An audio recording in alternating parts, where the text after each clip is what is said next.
Well, welcome to FilmCourage. This is episode 162. I'm Karen Warden. And I'm David Brennan. You can find our archives on iTunes, Movie Garage, and filmcourage.com.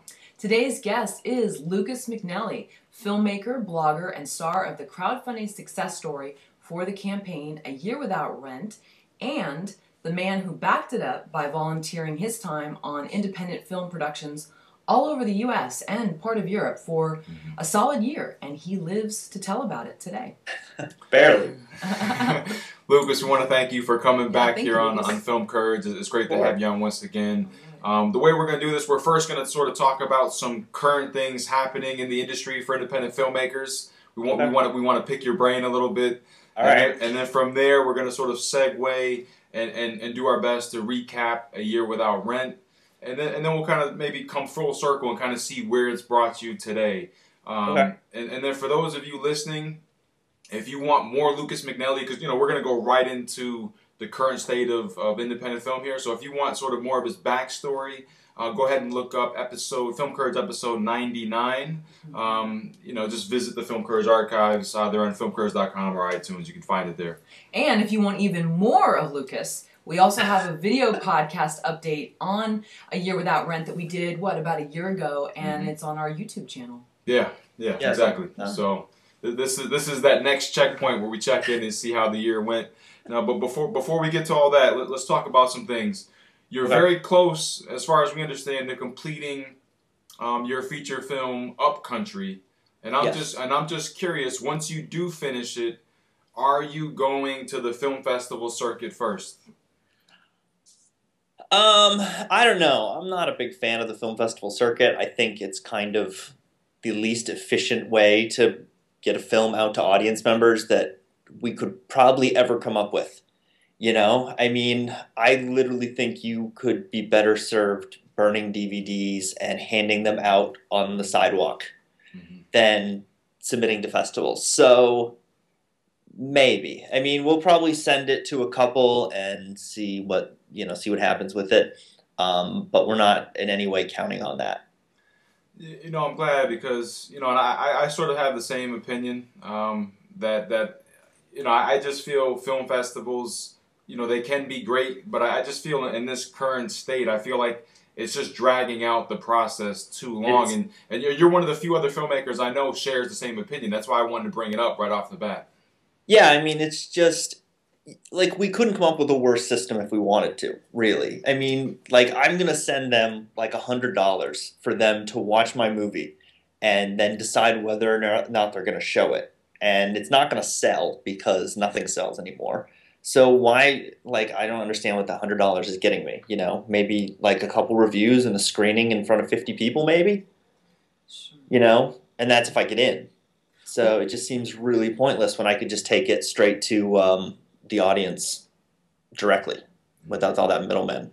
Well, you had a Nostradamus-like prediction for 2012, and you said one of the most successful indie films of the year will be a film that will skip the festival circuit entirely. Do you still believe this? Yeah, I mean, maybe not. If not 2012, then I think in the next couple of years, somebody will do really well and they'll just completely skip the system. I mean, Gregory Bain's pretty much skipping the system already, and it doesn't seem to be hurting him very much. So, I kind of have a Karl Marx view of the film festival circuit in that we're all going to sort of figure out that we can throw down our chains and throw down our tools and sort of take it back over. Now here's the big dilemma. It's easy to say, okay, we're just going to bypass the film festival circuit. We're going to find our own new way. But what is that new way as you see it?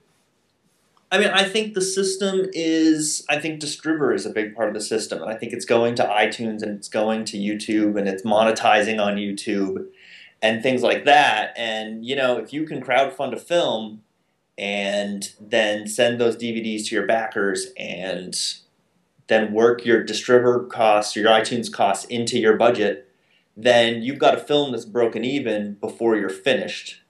And then, that's your path to sustainability, and you've already got an audience that's already invested their time and energy and money into making the film a reality. Because it's interesting, because I've been I'm just going to throw out some of my own thoughts here.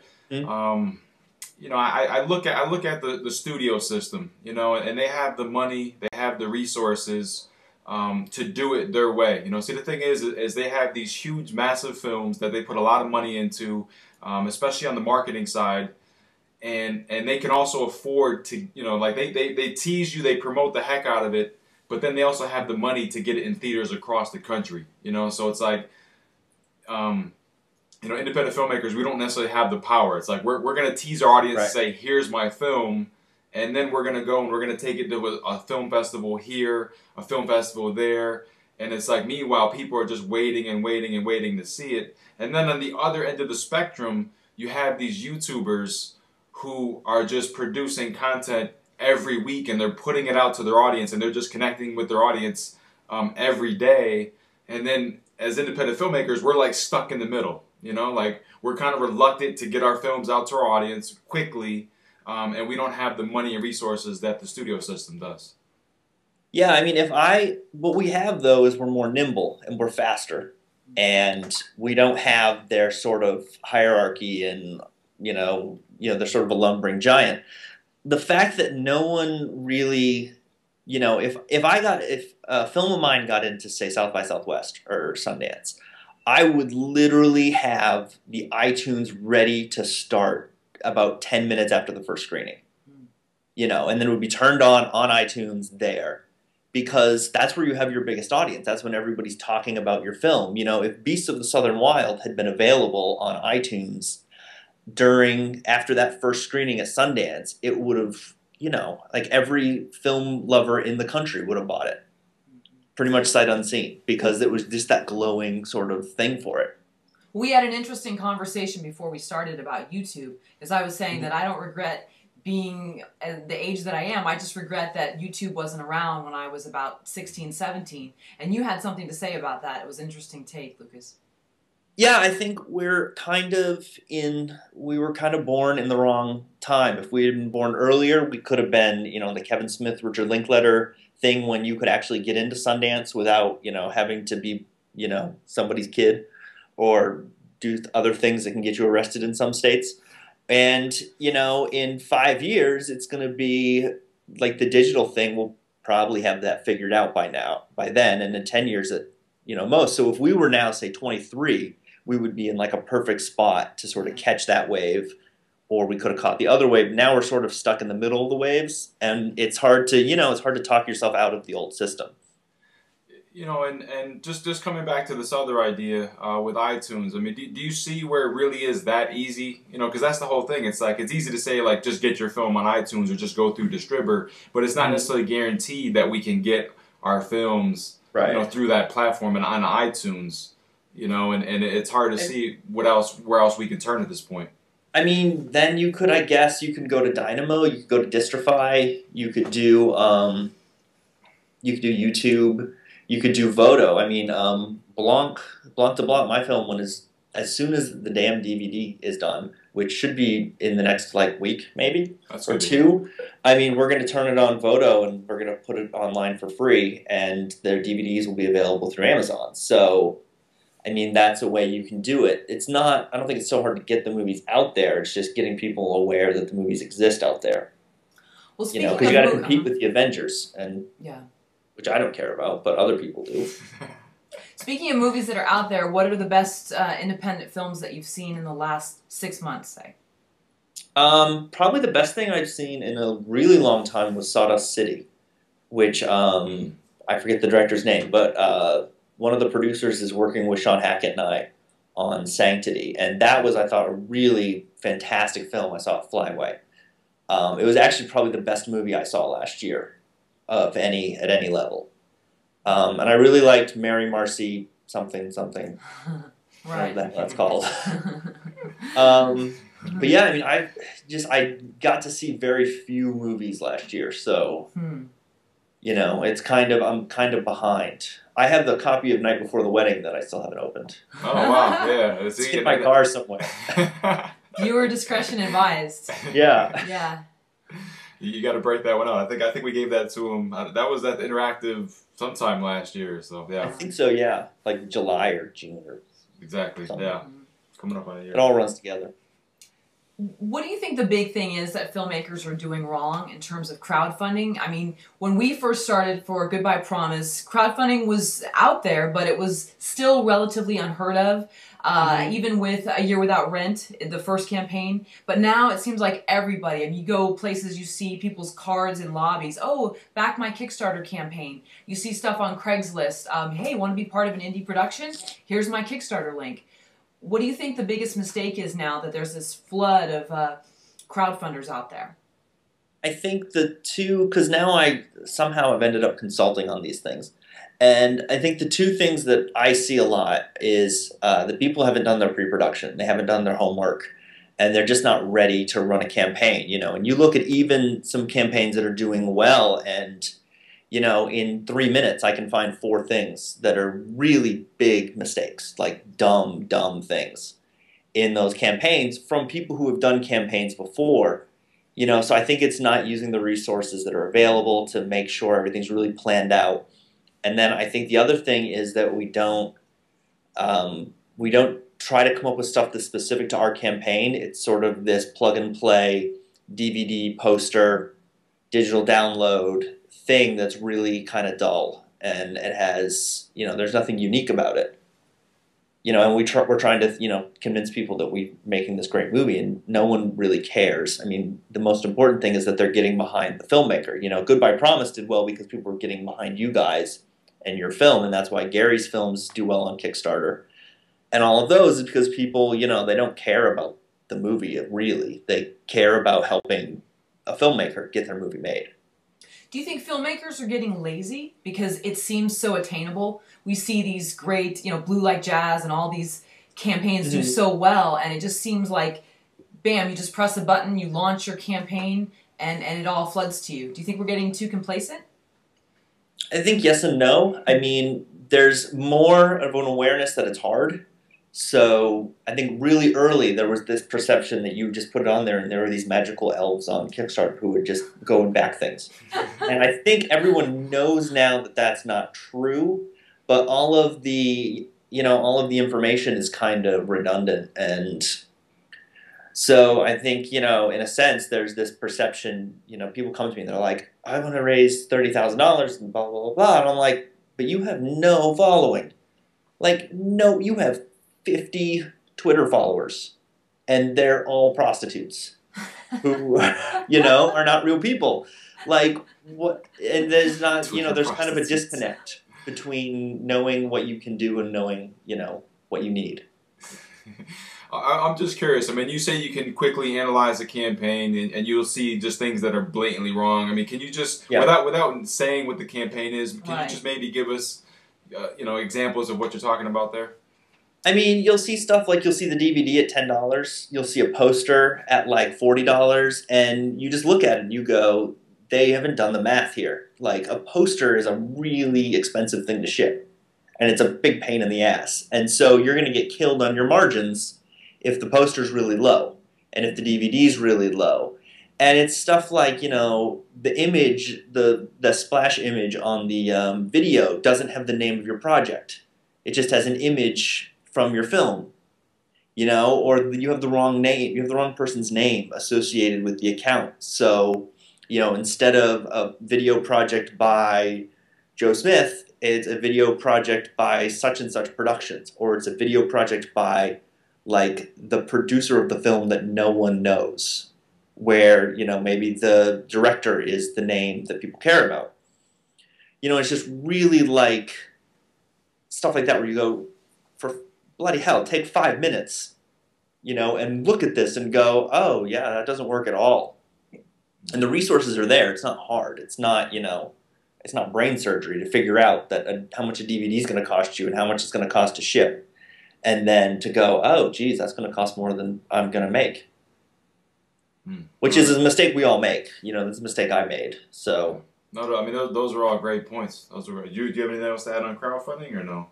No, I think that's it for now. All right. We're gonna keep this shit moving. Just real quick, Lucas. We're just curious. In terms of, like, you know, social media platforms, apps, you know, maybe for the iPhone, things like that. What are you using right now that has been really helpful, really effective? I use TweetDeck a lot. I'm more of a Twitter person than a Facebook person. I think Google Plus has a lot of potential that no one's really tapping into, and I'm not sure if it's worth tapping into if no one else is there on some level. I like the Storyboard Composer app a lot that Jonathan Hauser put together, and I'm planning to use that on my next film, at least in some capacity. And, you know, it's a lot of photos and stuff like that in terms of apps. What is it about Twitter versus Facebook that you prefer? I don't like Facebook's sort of how they decide what's in your feed. And they keep trying to turn my chat back on, and that drives me crazy. And you know, the links sometimes don't work, and it's just really finicky. And Twitter's got that sort of more democratic method of, you know, everything's in the feed and it just sort of flies through. And I like the shorter things, and I like, you know, and it really drives me crazy when I see people's Twitter posts in their Facebook feed. Like, it's just nails on a chalkboard to me. Interesting. Okay. Why? If I see another hashtag, one of these days I'm just going to go and unfollow every single person who has a hashtag on their Facebook feed. Okay. Well, switching gears a little bit and rewinding, I remember back, was it 2010, when you emailed us? And I remember the day because you and I were taking a walk. I think we went to the store. It was a beautiful day. And you said, well, this guy, Lucas, is going to call. And we were waiting for your call. And you called and you told us about this year without rent thing. And we talked to you for a little bit. Going back to that day, did you envision that this whole chain of events that you've been through would happen? I mean, this picture of year without rent, is it accurate from what you've envisioned back in 2010? Kind of. And I kind of knew from the beginning that it wouldn't be what I envisioned. I remember that because I was actually in Charlotte visiting a friend. I really thought, and when I budgeted and everything, I thought I would start, because I started in Maine, and I thought I would go from Boston to New York to Philly to Baltimore to DC, and I would have more projects than I knew what to do with, and all of that, you know, and that would take like 6 months, but within 6 months I'd already been to LA, I think twice. You know, and there was just, it was kind of shocking how hard it was to get projects to work on. You know, to be able to go, no, I'm going to come in for free and work on your film, and why would you not do that? You know, and like people I knew didn't do it, and you know, people have different reasons and whatever. I just didn't anticipate that being a stumbling block. And that sort of like was a budget killer in a lot of ways, because, you know, if you're wandering around Chicago for 4 days, you know, that kind of starts to take up, you know, time and resources and energy and all that crap. So other than that, it was more exhausting than I thought it would be. I don't know why, because I knew it would be exhausting. But I think maybe it's kind of like a crowdfunding campaign. You're like, you know it's going to be a lot of work, but you don't realize how much work it's going to be until you're actually on day 12, and you're like, oh, bloody hell, this is a lot of work. Wow. You know? Do you think that the word free scares people? Do you think they think, what does he want here? Maybe. I think maybe my Twitter feed scares people more than the word free. What is it about your Twitter feed? I don't, you know, I'll call you on your shit, like, really quickly. Okay. And with a lot of 4-letter words. And, you know, that was pretty clear to everyone, you know, from the get-go. So, I mean, that's something that it sort of takes, and people have, I think there's a tendency to be really secretive about your process and what's going on, and so some people just don't want to open up, you know, that process to outside scrutiny, even if there is free work involved with it and free publicity and everything else. So, you know, I mean, that's part of it, so. I see. You know, and Lucas, just to give us the full scope, I mean, you did spend a year, you know, traveling the country, heading over to Europe. Yeah. I mean, altogether, how many productions do you have a final tally? Oh, I had it, and I forgot what it was. I should have looked this up before, because I knew you would ask me this. I think it was close to... You can estimate. It was 40 to 50 things, like festivals and productions and stuff like that. I think. I was somewhere in there. So, I went to 40-something states, 4 countries, and I forgot how many miles it was. It was a lot of miles. I want to say it was like 40,000 miles. Wow. Something like that. And of the 40 states 40 states in the 4 countries that you've been to, which was the friendliest and which was the most strict? I think Berlin was probably the friendliest. Okay. Like, Berlin was a lot of fun. I stayed with a guy in Berlin who I had never talked to before. Huh. Ever. Like, until I showed up at his door. I didn't even know what his name was until I got there. You know? And everyone in Berlin was really, really cool, and they all spoke English, which was very helpful, except for when they were ordering me beer, which they did in German. And then I would try to pay for the beer, and they would go, "Oh, no, it's already been paid for." We did that. That was the German part. And I was like, "Oh, all right. Okay, great." So, I mean, Berlin was really cool. Seattle was cool. Everybody in Seattle was really great. And I was up there for a couple different productions. Texas was really cool.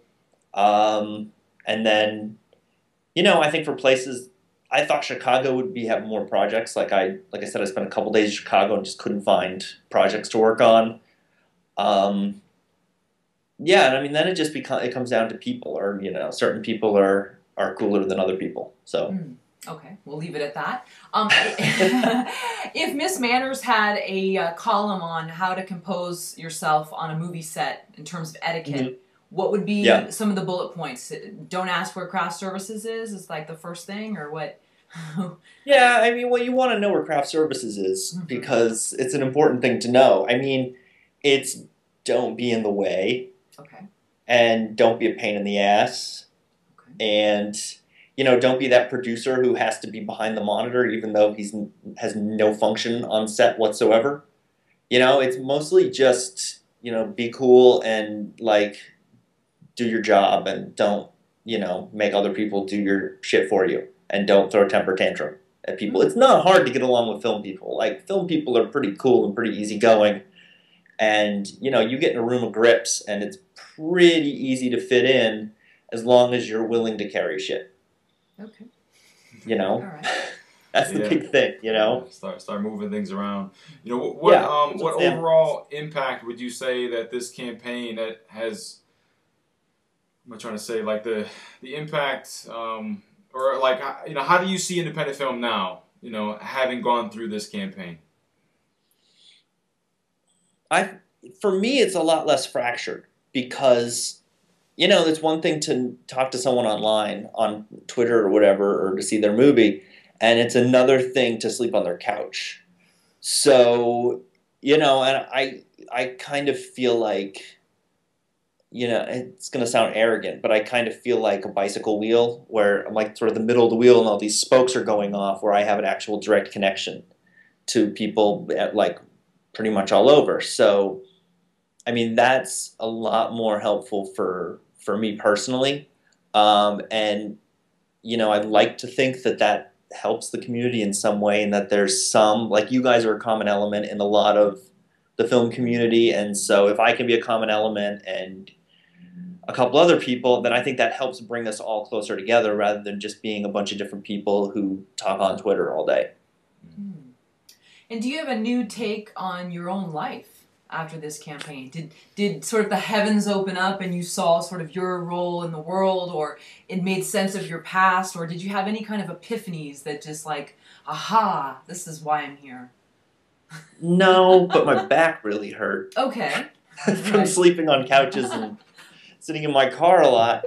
You know, I think I became a lot more sure of my sort of viability in the film community, as, you know, as opposed to, because I think a lot of us, we put on a good game, but we, on some level, we always feel like we don't belong, that we're sort of the idiot who's sort of trying to elbow their way in. And so I don't really feel like that anymore. You know, I feel like someone who belongs in the independent film community and has, you know, a niche. And, I mean, maybe it helps that I just have, like, a unique experience that no one else has. So, you know, I mean, I think that in that way, it's I feel a lot more confident, a lot more secure, like sure of myself. But it, you know, like everything else in my life, is still as screwed up as it was before. No, I mean, I'm happy to hear you say that, Lucas. Yeah, you know, because I like you that. know, I mean, there's many days where I feel like that. I feel like the same kind of thing. I'm still trying to elbow my way in. So. I feel that right now. Yeah. So it's okay. Yeah, it's all good. I'm glad to see you reach a certain comfort level. I feel like I'm still trying to do that. So. Yeah, and you know, I spend less time thinking I should go work at a bank, or like, you know, go to law school or something like that I would hate. You know, as much as my bank account would probably appreciate it.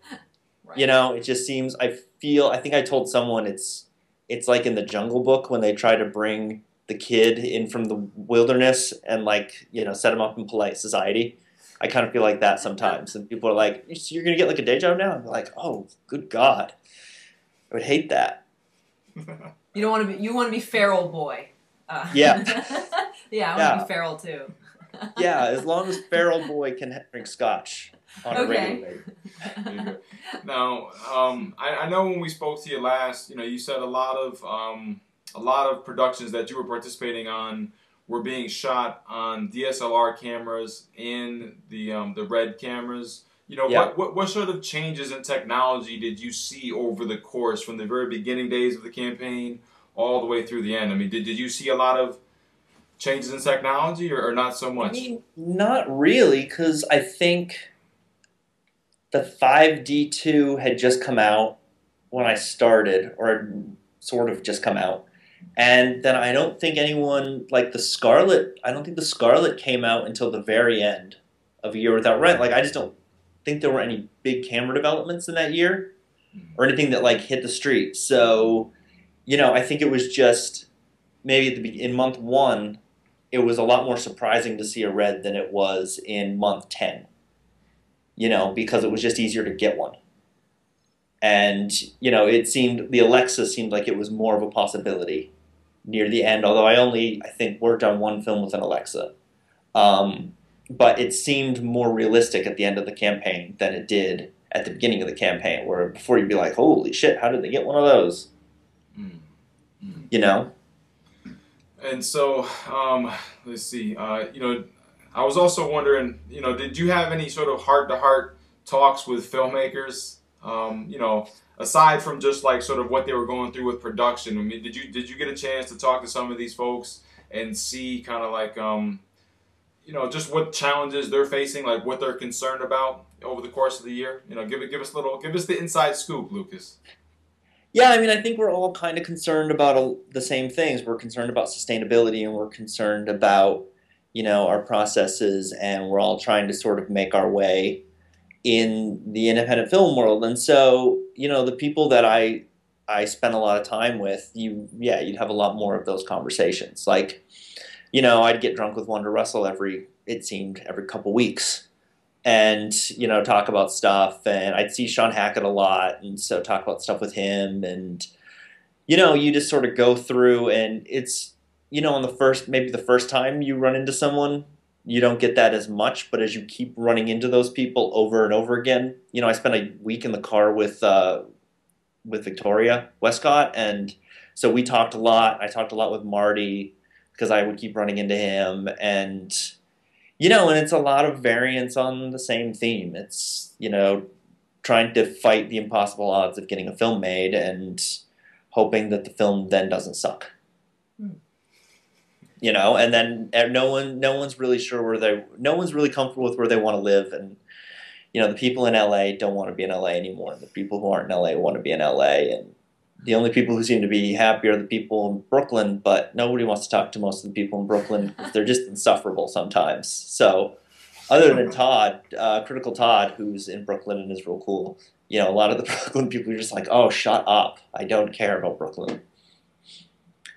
Well, in terms of process, you talked about talking with other people about their process. For your process with A Year Without Rent, what would you keep the same and what would you change looking back? Are we assuming I have more money, or are we assuming I have the same amount of money? I would say the same. In the current reality that is Lucas McNelly's life right now. Um, I think it would be easier in that I would know more people, and it would maybe, I kind of spent the first like 2 or 3 months of the campaign trying to explain to people what the hell I was doing. Mm-hmm. And, and you always want to be sort of more organized and stuff like that. And maybe I probably could have put fewer things in my car, but then there wasn't really anywhere else to put them. So they kind of ended up being stuck in the car. It would have been really nice to have like a white panel van that I could have slept in as, in the middle of Montana, as opposed to sleeping, in a hotel. That would have helped the budget. But, it was kind of always designed as one of those projects where I was going to kind of have to figure it out as I went along and do the best I could with, the resources at hand at the moment. So, you figure out things as you go along, and you just sort of, after a while, I'd start to get the rhythm of it down, and that seemed to help. And, you just get better at taking photos, and you just get more comfortable on sets and stuff like that. Well, your photos are excellent. Oh, thank you. Excellent. And I remember, too, when you had come to LA for one of our interactives, and we talked in my car, and it was like late at night in the downtown Independent parking lot. And I think you said at some point that you were tired and that you almost wish you could have just taken a break for like 2 weeks and just kind of watched movies in bed and eat pizza. So what do you do to recharge? I know now it's a different story, but what were you doing then to recharge and sort of have some Lucas time? I wasn't really, is the part of the problem. Like, I think I got that time in the car is what I sort of started to do, is sort of figure out that was going to have to be where I would recharge, which is a really exhausting way to recharge when you're driving 500 miles, across Kansas or whatever. But, I think I became more comfortable with the idea of like staying in a hotel room when I needed to. And it's one of those things where the budget doesn't make sense for the budget, but it's really helpful for just resting and getting some sleep. And there's something that's kind of exhausting about, as great as it is to be on someone's couch, there's something kind of exhausting about, meeting someone and sleeping on their couch, and then, you want to be a good guest, and, they have questions, and they want to talk to you about this weird thing you're doing, and sometimes you don't want to talk to anybody about anything, and you want to, watch SportsCenter for an hour. So you try to find ways to do that. And, as you would get to places like, I stayed with a friend in Austin for a couple days, and I didn't really do very much. I just sort of caught up on stuff. And that was nice because then it was, you sort of just go, you know what, the projects aren't going to be here for these 4 days, so I'm not going to kill myself to look for one. I'm just going to, I've got a couch that I can sleep on. I'm just going to sleep on it and try to get some sleep. Nice. Yeah, forgive me. I'm still thinking about just 2 weeks of eating pizza and watching movies. Still got that. Really nice. Yeah, it sounds really nice right now. Yeah, it does. I had one day.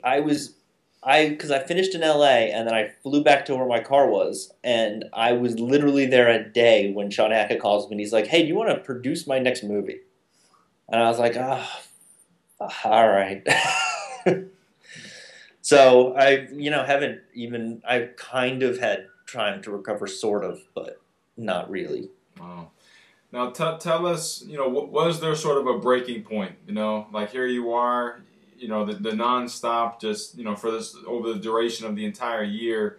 Was there a breaking point where you're just like, you know what, this isn't completely what I signed up for, and this is, I'm gonna stop right here. I'm heading back to Maine. I'm heading back to the East Coast. I'm heading home. No more. Was there a meltdown? Is it on camera? Not on camera. Oh, damn. I had an early thing. Yeah, I mean, I'd have a couple where I had one kind of in Denver, and then I had one in Pennsylvania when like 3 or 4 campaigns in a row projects bailed on me within like a week. And I still haven't heard back from one of those projects. Like literally the last email I sent them was, which of these 3 flights should I get on to come work on your movie? And that's the last thing I've ever heard from these people. So, you know, I mean, you just sort of hit the shit like, this is not worth it. This is stupid. I have a lot of other things I could be doing with my time. And, you know, you get on sets where, like, the director doesn't know who you are or what you're doing or why you're there and doesn't care and, you know, then is mad at you for something that you've done on every movie you've worked on. And you're like, seriously, dude, why am I here? Why did I drive 800 miles to come work on this movie if you're not going to take 20 minutes to look at the blog and go, oh, so this is what this is. You know, and you just get to that where you just get really fed up with people and you're like, this is ridiculous. I'm like, I have my own movies I want to make. I'm just really sick of all of this. And I think maybe my closest meltdown was after I was done. I was supposed to go to DIY days, and you know, it's money being tight. I really didn't want to drive anywhere, so I was like, well, I'll take one of these Greyhound Express buses, and it was like an 8-hour bus ride, and I literally had a panic attack on a Greyhound bus. And 1 minute before the bus left for New York City, I said, "The hell with it, I'm done." I got off the bus, and you know, they were like, well, we can't refund your ticket. And I said, yeah, I just don't care. I'm like, I would pay $200 right now to not be on this bus. And I think Wonder said it was post-traumatic stress disorder or something, which seems excessive. You know, you just get to the point where you're like, no. Wow. Yeah, thank you for sharing that, Lucas. You know, and we just want to take this moment here to just emphasize and commend you for sticking this thing out from start to finish. You know, it's one thing to sort of like say, I'm going to do this, but you know, we just really commend you and respect and admire that you were able to thrust yourself into this you know, sort of nomad lifestyle and sticking with it and just, you know, sharing as much information as you know, and as many of these projects that you did over the course of this year.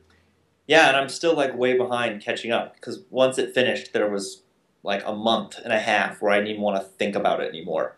Totally. So I've probably got, I don't know, like 20 blog posts left to write, and I still have to send out a bunch of perks and everything. But I just at that point where I was like, I just can't think about this at all right now.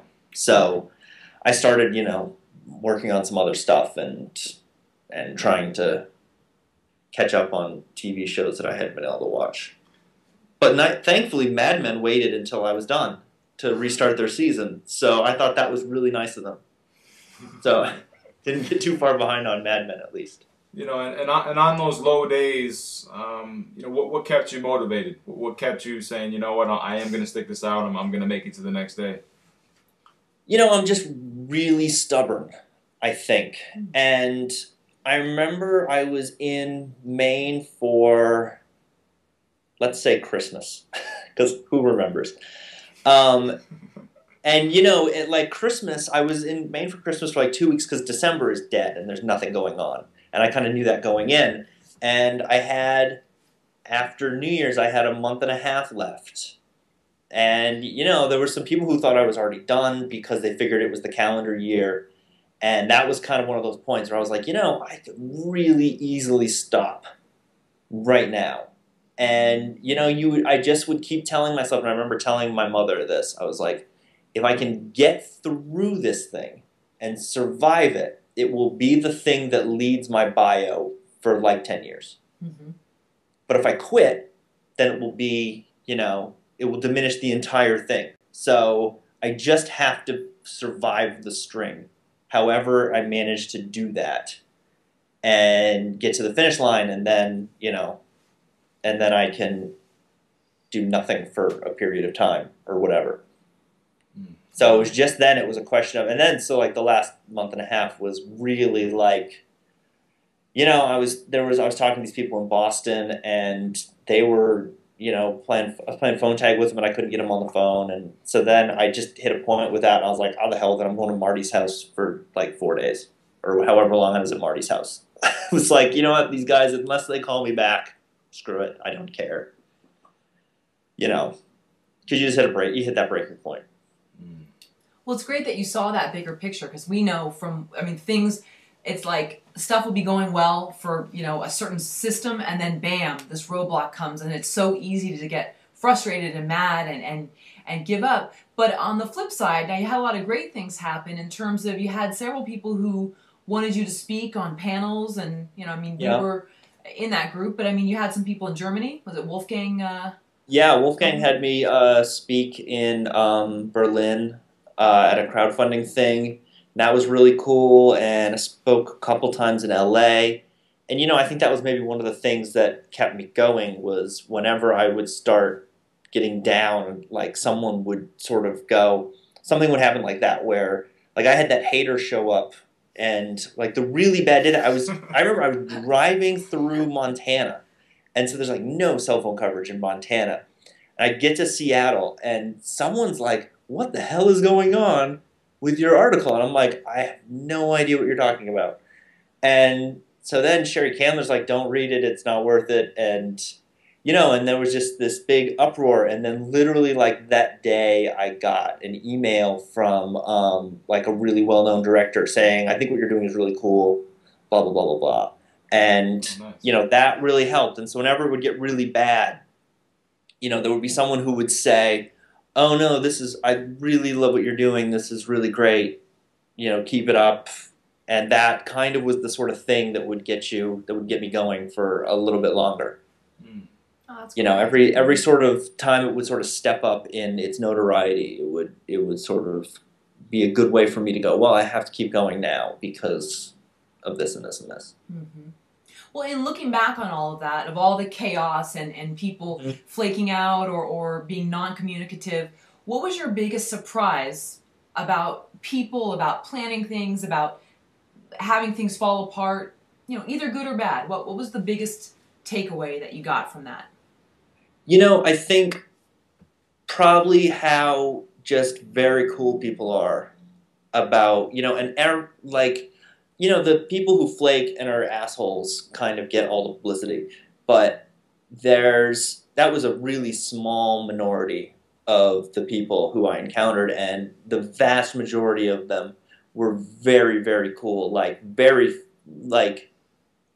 probably 95% of the people I met were awesome. You know, I had a lot of trouble buying my own drinks, you know, stuff like that. And, you know, if I was near somewhere, people would go, you can totally stay here, you can totally blah, blah, blah, blah. And everyone was really accommodating and really helpful with this really strange thing that was sort of that I sort of thrust upon everybody. And, you know, that was kind of overwhelming. And when Victoria and Marty did the campaign to keep it going, that was really an overwhelming thing. Because, you know, you're sort of out on your own, and sometimes you feel like you're sort of shouting into the wind. And then to have everyone rally around something like that was really awesome. That's very cool. Yeah. And so, would you do it again? If Year Without Rent 2, you know? No, probably not. You wouldn't? No? What I've been telling people is I don't for 1 second regret doing it, but I don't know that I would do it again because it's just so overwhelming in every way. And, you know, I would definitely encourage people to do it in some capacity. You know, do a couple months, do whatever. I mean, you can't beat it. You see the country, you get to meet a lot of people, you know. It's this great networking on steroids, but, you know, I think it's one of those things that you can do once and then it's just, you know, because I have my own films that I want to make, and you can only be a production assistant for so long before you're ready to strangle somebody. You know? You can only spend so much time in your car before, you know, your back starts to give out. Well, I think it's great, though, that you saw that bigger picture, that this will lead your bio for 10 plus years. I mean, look at Morgan Spurlock with Super Size Me. I mean, I'm sure I know he suffered health problems because of it, but it basically fueled his career. And then when we saw you in Connecticut just recently at the Quinnipiac crowdfunding panel, we asked you, but we want to hear it again, what do people back home say? You know, you run into people in Maine and they see you at the store or whatever. Are you still doing that rent thing? Or, I mean, what do they... Yeah, they're all kind of confused because it's a very fishing heavy community, and so there's not a lot of film there. But they're all very cool. You know, they'll see me randomly in town, and it's gotten to the point where people just go, "Oh, for some reason, Lucas is in Maine. All right, sure, why not?" So, you know, they're all kind of, you know, they're more comfortable with it than they were at the beginning, but everyone's kind of confused and sort of like, "Oh, great, that's good. How's that going?" You know, it's not as bad as when I was at DIY Days last year, and I was literally like 3 weeks in, and I was telling one of the speakers at DIY Days, who I won't name because for obvious reasons, and he sort of looked at me like, "You're going to do that? Yeah, okay, sure." And it was very condescending and a very like, what an asshole moment. And so that was kind of one of the things that I would think of when it would go badly. It was kind of, you know, the "fuck you. I'm going to do this because I'm stubborn." I'm not sure if I'm allowed to curse now in the new format. Am I? Yeah, why not? Well, did Cool. you forward him your Filmmaker magazine posts and just say, "Hey, just thought you might be interested in this"?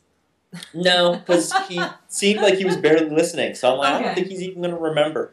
All right. You know, but I remember telling the story on Twitter, like during the second Year Without Rent campaign, and a lot of people were like, "Wow, that guy is totally an asshole."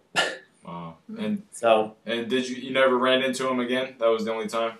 No, I haven't even heard his name since. So, you know, that shows you how how important he is, or how viable. His panel was pretty crap too, so maybe he's just an idiot. No.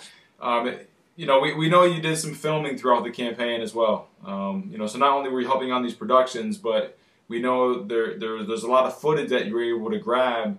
Are we going to see a Year Without Rent documentary? You know, we believe that you handed off the footage to another filmmaker. Yeah. Is there anything going on with that? I handed the footage off to John Yost, who writes the micro-budget conversation for Filmmaker. Okay. Yeah. And so he has got somebody, and I literally, you know, I never said there was going to be a documentary, but everyone sort of assumed there would be. So then I kind of got stuck with this documentary I didn't want to make because I'm over it, you know. I don't want to look at it anymore.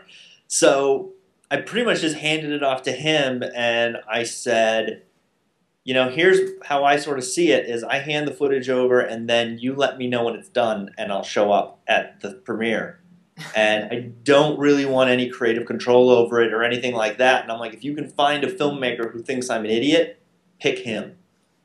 And, you know, make the documentary about how much of a failure it was. If you can, you know, if you can find someone who's willing to do that, and willing to put in that much time and effort. So I think his plan is, because it's really hard to film yourself when you're on a film set. Yeah. So I think his plan is he's going to interview a bunch of people, and then he's going to, on my next film, which is going to have, I think it's going to have a lot of Year Without Rent alumni working on it. He's going to follow that production as we shoot that, which will probably be this summer. And that's kind of going to create like sort of a lot of the narrative, I guess, of his documentary, as I understand it. And I mean, did you film a lot of yourself? You know, like I had a GoPro, so there's some footage of me, you know, wandering around, and then I would randomly give the camera to other people sometimes, and they would take pictures and video. The video is more of a, you know, I was sort of shooting more for like a 3-minute web serial sort of format of, oh, this is this thing that this grip is doing, where they're taking a plunger and sticking it on a camera. And so more of an educational aspect than, you know, geared towards an actual documentary. And it was just, I just found really quickly that it was much, much easier to take pictures than it was to take video. Yeah. You know, while you're actually trying to work, because you can sort of strap the camera to your back and then sort of put it on, as opposed to trying to hold it and frame up a shot and hold focus and all that stuff. And the pictures were just much more effective. People were just responding so much better to the pictures than the video that, you know, you sort of adapt on the fly. And again, your pictures are beautiful. They're awesome. Thank you. That helps too. The pictures looked better than the video too. And you know, I believe where we left off last time is you know, at the last checkpoint, you were hoping that that sponsorship would come in, you know, as you completed the year. I mean, did you ever have any success with that? Like, what ended up happening with sort of pursuing sponsorship to come on board for that second half of the year? No, nothing really came of that. You know, we pursued it and we talked to some people and, you know, it just didn't happen. Although, ironically, it might happen. One of the people I guess we're talking to might happen now with something, but we'll see. You know, yeah, nothing really. Some conversations, but nothing really came through in terms of actual, you know, being an actual people being an actual sponsor of it. But you know, my worry was just that I wouldn't have enough like budget to get through it and to have to keep being able to pay for gas. So I wasn't super concerned with that as long like I didn't really care if I think I told you guys at one point if I fully expect to end this with $1 in my pocket. So you know, I wasn't really looking to get rich on it and have, you know, like Southwest sponsor the whole project and give me free flights for life or something like that. I was like, you know, as long as I can survive this thing, then that's my priority. Well, it reminds me of what Hunter Weeks 10 miles per hour. Didn't all these sponsors kind of jump on at the last moment, right as he was sort of crossing the finish line on the Segway? I think so. Yeah, it seems like that. And I'm wondering, you know, have there been any filmmakers that have sort of asked you to, or are willing to carry the torch, or like, you know what, Lucas, don't end this campaign. We just want you to do one more on us, kind of thing. Yeah, there were a couple projects that sort of were like, oh, can you come do this one? And I'm like, I'm kind of done. I did Matson's film. Matson's film was supposed to be the last one, Bruiser, and it got pushed back a couple weeks. So I did that one, and I was completely wiped. Like I literally fell asleep doing a light gag during a take. You know, because I had nothing left in the tank. So I've had a couple people who have been like, oh, you know, I just heard about the project, it's really great, blah, blah, blah, blah. You know, would you be willing to do it? And I just tell people that the free portion of A Year Without Rent is over. And everyone is very understanding of that, and that really ends the conversation pretty quickly. Funny how stuff that's not free ends conversations in film. I don't know. Really what is that? You know, and then what about other filmmakers like approaching you and saying, okay, Lucas, you know, I actually want to do this myself. I mean, have you been solicited in that manner where someone wants to... Yeah. I think Marty Lang was thinking about it, and I think he should do it, but I don't know how he's going to fit on these couches because he's just really tall. And some of these couches are pretty short. So, you know, and I think people have asked, you know, how would I respond to someone doing it? And I think, you know, I think it'd be great. You know, I'll give them the, you know, passwords and the Rolodex, as it were, and, you know, they can go to town. I mean, I don't think, you know, I think if someone right out of film school, I think, were to do it, it would be a really great investment of their time and, you know, experience to do that. And I don't think, you know, I think someone asked me if I thought it would diminish what I did, and I don't think it would. I think it would maybe even like enhance it in that it would be something that sort of keeps going. Yeah. I think Sean Hackett tried to talk someone into doing it instead of film school, but I don't know if he was successful with that. So no Steve Jobs secrecy. You would hand over the keys and you'd be fine with it, and yeah. Just, okay. That's cool. That's yeah, it was the whole process was really open source. Like all of the photos and video that I took, at the end of each production, I would just copy all of the files over to their hard drive, and you know, you can see them in a lot of Kickstarter campaigns. You can sort of, you know, if you look closely, you'll see a lot of the Year Without Rent credit watermark thing on a lot of Kickstarter images and videos and stuff like that. Mm-hmm. So, I mean, it was really, you know, the goal was to get the filmmakers as much help as you could. So, you know, giving them access to videos and photos and all of that stuff was part of that. And I think there was at least one film that actually used my camera to shoot a scene, I think. So it was very, you know, my goal was to make whatever they needed to make their life as easy as possible, because I've been in that situation where you're you know, you have no money to finish this film, and literally everything helps. And this was the T2i that you were using? Yeah, the T2i. And I kept meaning to get another lens, but I never did. I had the kit lens the whole time.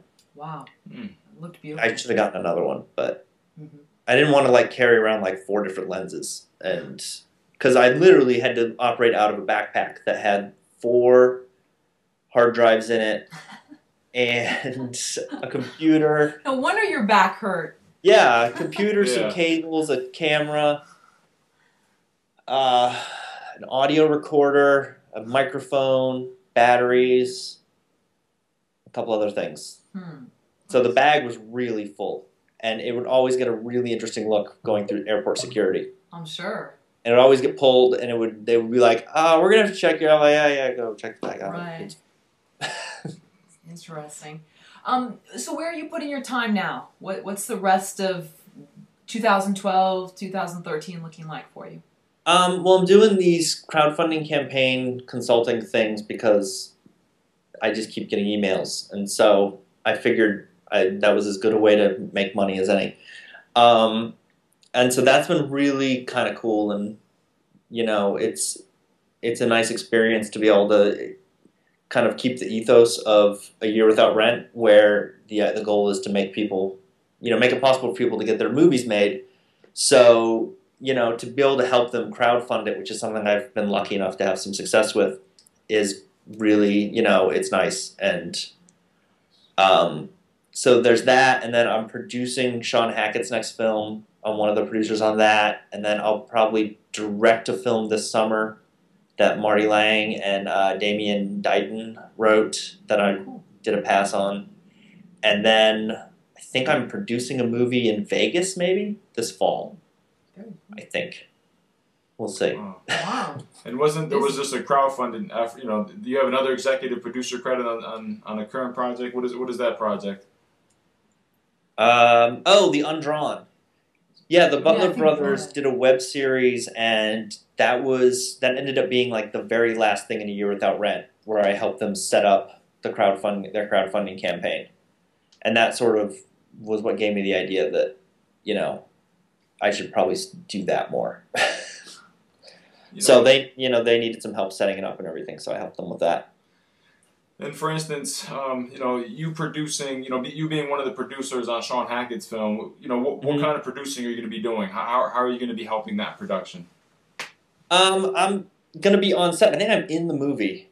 I'm guessing because there's a character in the movie called Lucas who has a camera. So I think that's me. I haven't heard any other casting rumors about that role, so I'm assuming that I'm involved with that. So he's sort of got a brain trust of a couple people who are producing that, and he's casting it right now. And so I'm helping with the crowdfunding campaign we're going to do and setting all that up. And then just, you know, on set, putting out fires and getting drunk with the cast. Nice. You know, your classic producing things, I guess. You know, and what's great to hear you talking about there, I mean, you're talking about, you know, collaborating with Sean Hackett. You know, you've also mentioned Marty Lang collaborating there.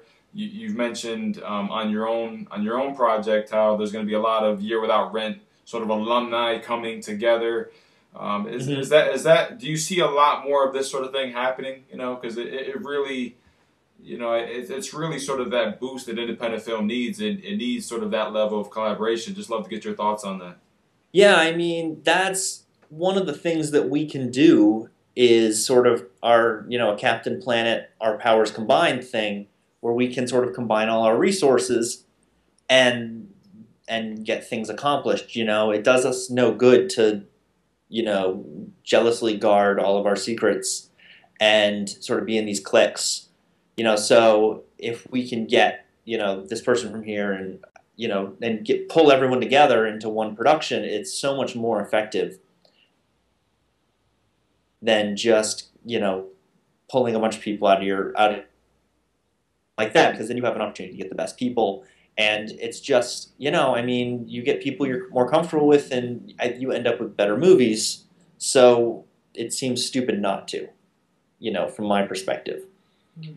And then just in terms of getting alumni to do my next film, it's a really easy sell because I go, remember when that time when I worked on your movie for free? Well, guess what? I'm gonna call in that favor now. So we're gonna fly you here, and it'll be great. You'll have fun. Wow. Nice.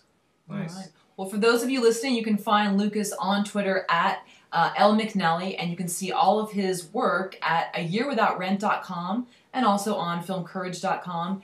And stay tuned for his upcoming feature film, Upcountry. Yeah, Lucas. Yeah, Lucas. It was great seeing you in Connecticut with Marty. It was nice. That was a lot of fun. Hanging with you there. And we have some video that we'll be unleashing soon, and we're very excited to get that out there. But we had a great time with you. It was nice having pizza with you at Yale. So, yes, even though we had to watch the Red Sox collapse during the meal, which sucked. But yeah, I returned home that night. My mom is actually a Red Sox fan, and she stopped watching the game, so she thought the Red Sox had won that game. And then I told her, I don't think they won, and she's like, what? And she got really upset. It was awful. It was really, really terrible.